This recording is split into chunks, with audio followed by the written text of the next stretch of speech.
اور آپ کے جو کزنز ہیں ان کے ساتھ آپ نکاح کر سکتے ہیں. اس کے علاوہ ایسی خاتون کے ساتھ بھی آپ نکاح کر سکتے ہیں جو اپنا آپ کے لیے ہبہ کر دے اور وہ آپ سے کہے کہ اللہ کے رسول میں آپ کے ساتھ نکاح کرنا چاہتی ہوں, اور جو ہے نا وہ کسی مہر کا اور کسی چیز کا مطالبہ نہ کرے, بس اپنے آپ کو اپنا وجود آپ کے لیے پیش کر دے, تو آپ اس کے ساتھ نکاح کر سکتے ہیں. اس صورت میں اگر آپ جو ہے نا اگر آپ نکاح کرنا چاہیں, اگر ارادہ کریں نبی کریم صلی اللہ علیہ وسلم ان کے ساتھ نکاح کرنے کا, تو نبی کریم صلی اللہ علیہ وسلم اس کے ساتھ نکاح کر سکتے ہیں. خالصتاً لک, یہ جو بات ہے, یہ والا جو حکم ہے, یہ آپ کے لیے ہے. یہ جو یعنی اگر ایک خاتون کہتی ہے کہ میں آپ کے ساتھ نکاح کرنا چاہتی ہوں, تو اگر آپ ارادہ رکھتے ہیں اور آپ نکاح کرنا چاہتے ہیں تو آپ اس کے ساتھ نکاح کر سکتے ہیں. نبی کریم صلی اللہ علیہ وسلم کو کہا جا رہا ہے, اور اللہ تعالیٰ فرما رہے ہیں کہ یہ آپ کے لیے حکم ہے. من دون المؤمنین, جو دوسرے ایمان والے ہیں نا, ان کے لیے یہ حکم نہیں ہے کہ اگر کوئی عورت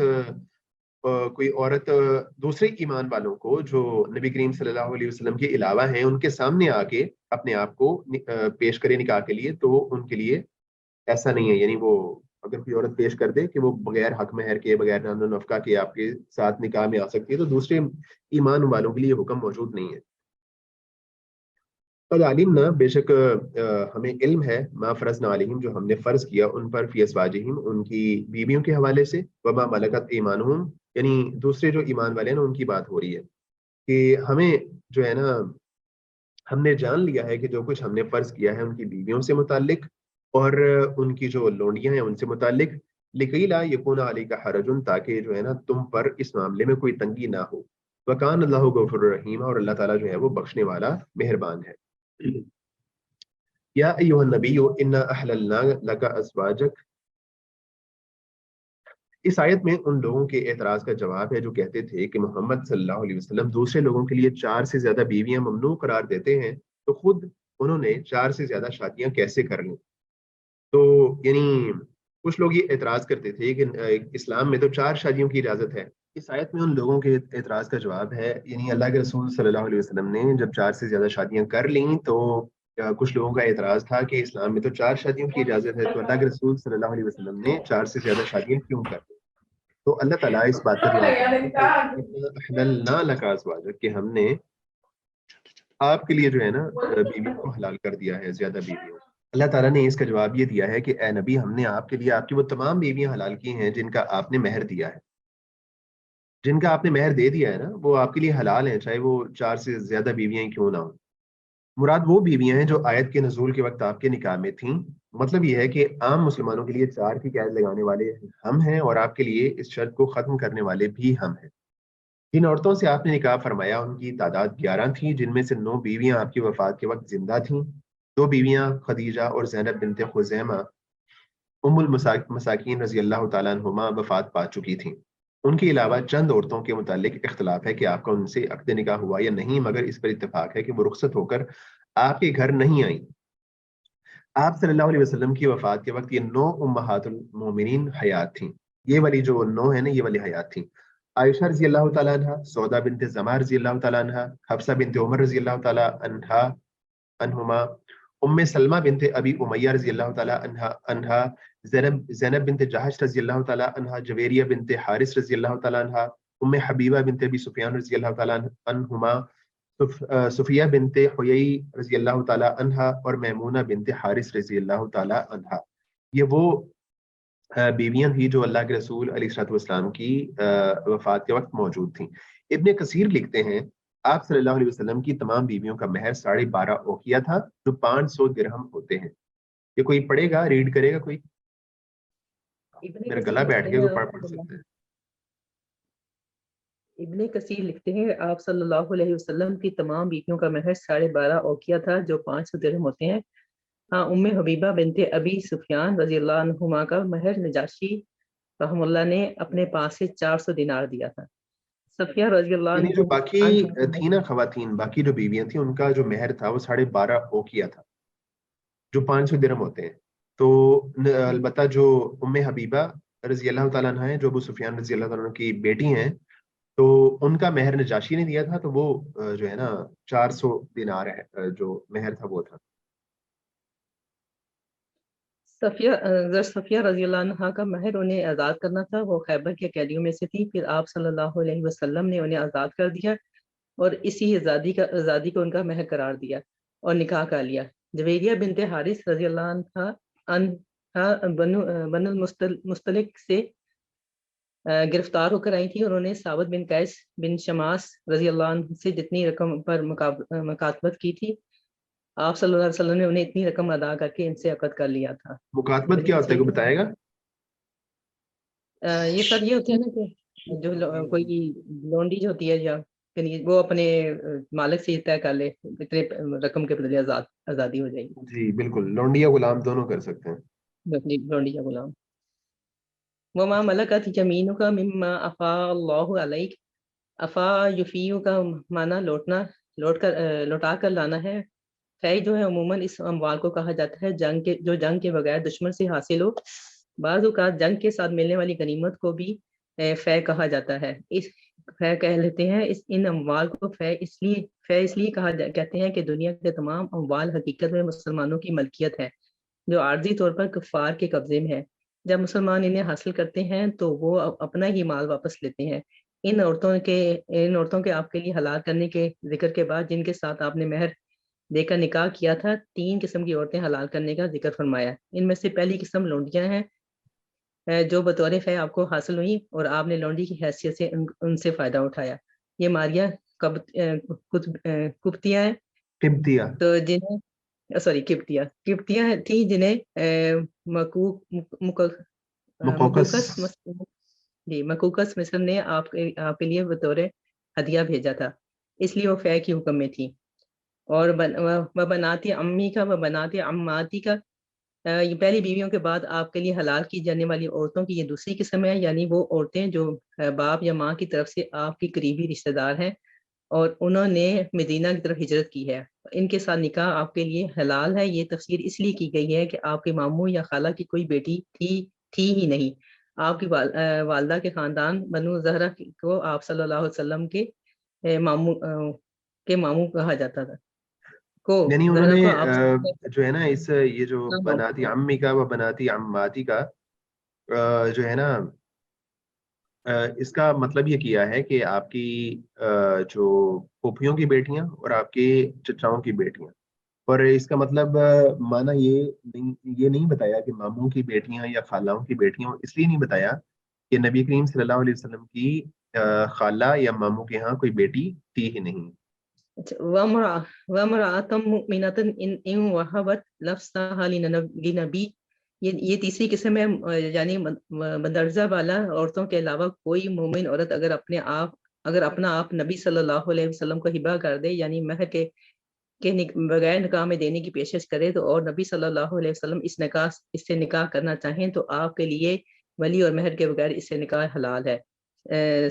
ثابت بنانی رحمہ اللہ بیان کرتے ہیں کہ انہوں نے انس رضی اللہ عنہ کو یہ حدیث بیان کرتے ہوئے سنا کہ ایک عورت رسول اللہ صلی اللہ علیہ وسلم کے پاس آئی اور وہ اپنے آپ کو آپ صلی اللہ علیہ وسلم کے لیے پیش کر رہی تھی، تو انس رضی اللہ عنہ کی بیٹی نے کہا ان کی حیا کتنی کم تھی، تو انس رضی اللہ عنہ نے فرمایا وہ تجھ سے بہتر ہے، اس نے اپنے آپ کو رسول اللہ صلی اللہ علیہ وسلم کے لیے پیش کیا تھا۔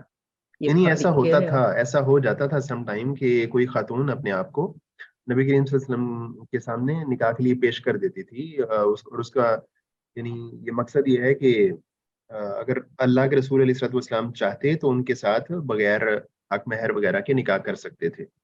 خالصۃ لک من دون المؤمنین، یعنی یہ اجازت صرف آپ کے ساتھ خاص یا دوسرے مسلمانوں کے لیے وہی حکم ہے جو سورہ نساء میں فرمایا ان تبتغوا باموالکم، یعنی مہر نکاح جائز نہیں۔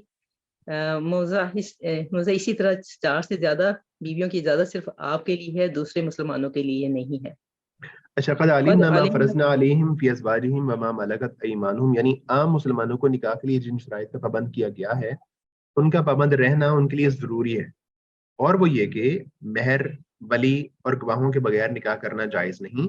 اس کے علاوہ وہ ایک وقت میں 4 سے زیادہ عورتیں نکاح میں نہیں رکھ سکتے۔ عام جو مومن ہے نا ان کے لیے حکم یہی ہے کہ ان کے لیے مہر بھی دینا ضروری ہوگا، اولیاء کی موجودگی ضروری ہوگی, رضامندی ضروری ہوگی اور گواہ ہونا ضروری ہوگا. اسی طرح وہ 4 سے زیادہ شادیاں بھی نہیں کر سکتے. لیکن نبی کریم صلی اللہ علیہ وآلہ وسلم کا معاملہ الگ ہے, وہ 4 سے زیادہ شادیاں بھی کر سکتے ہیں. اگر کوئی عورت آپ کے ساتھ نکاح کے لیے اپنے آپ کو پیش کرے تو اس کے ساتھ بغیر مہر کے, بغیر ولی کے اور بغیر گواہوں کے بھی نکاح کر سکتے ہیں.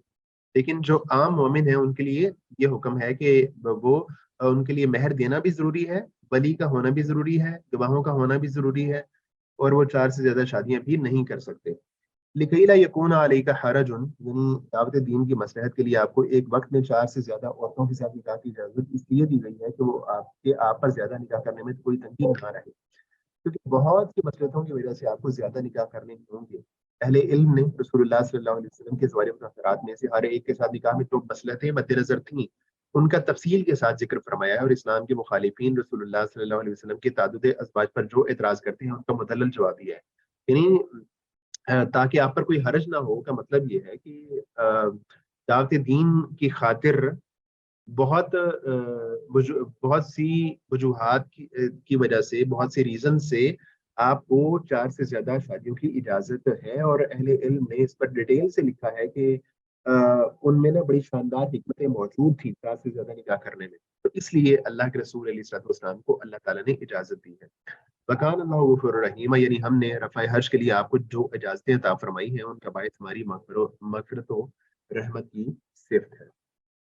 تو یہ آیتیں ہیں, آیت نمبر جو ہے نا 45 سے لے کے 45 سے لے کے 50 تک آج ہم نے ان کا مطالعہ کیا ہے, جس میں ہم نے نبی کریم علیہ الصلوۃ والسلام کی جو صفات ہیں, ایٹریبیوٹس ہیں جو اللہ تعالیٰ نے بتائی ہیں 5, ان کا تذکرہ ہے. اور اس کے علاوہ جو ایک طلاق سے متعلق اسپیشلی ایسی خاتون جو کہ جس کا نکاح ہوا اس کی طلاق اور عدت سے متعلق اس کا حکم کہ اس کی جو ہے نا عدت نہیں ہوگی, اور دوسرا یہ کہ مہر اگر مقرر ہوگا تو نصف ملے گا, اگر مہر مقرر نہیں ہوگا تو اس کو مہر نہیں ملے گا. البتہ جو ہے جو شوہر جو طلاق دے رہا ہے اس کو وہ کچھ چیزیں دے دلا سکتا ہے, ان کو جو ہے نا اچھے طریقے سے رخصت کرنے کا اللہ تعالیٰ نے حکم دیا ہے. وَسَرِّحُوهُنَّ سَرَاحًا جَمِيلًا, ان کو اچھے طریقے سے چھوڑنا چاہیے, اور جو ہے نا خوش دلی سے چھوڑ دینا چاہیے. کوئی جو ہے اس بنیاد پہ کسی دشمنی کا آغاز نہیں ہونا چاہیے. اور اس کے علاوہ نبی کریم علیہ الصلوۃ والسلام کے لیے جو چیزیں خصوصی طور پہ اللہ تعالیٰ نے حلال کی ہیں, اور ایمان والوں کے لیے اس کے حوالے سے بھی بعض ریسٹرکشنز موجود ہیں, لیکن اللہ کے نبی علیہ الصلوۃ والسلام کے لیے جو ہے نا خصوصی طور پہ بعض چیزوں کی اجازت تھی, اس کا تذکرہ ہم نے کیا. تو یہ آیتیں ہیں, ان کو آپ دیکھ لیجئے گا.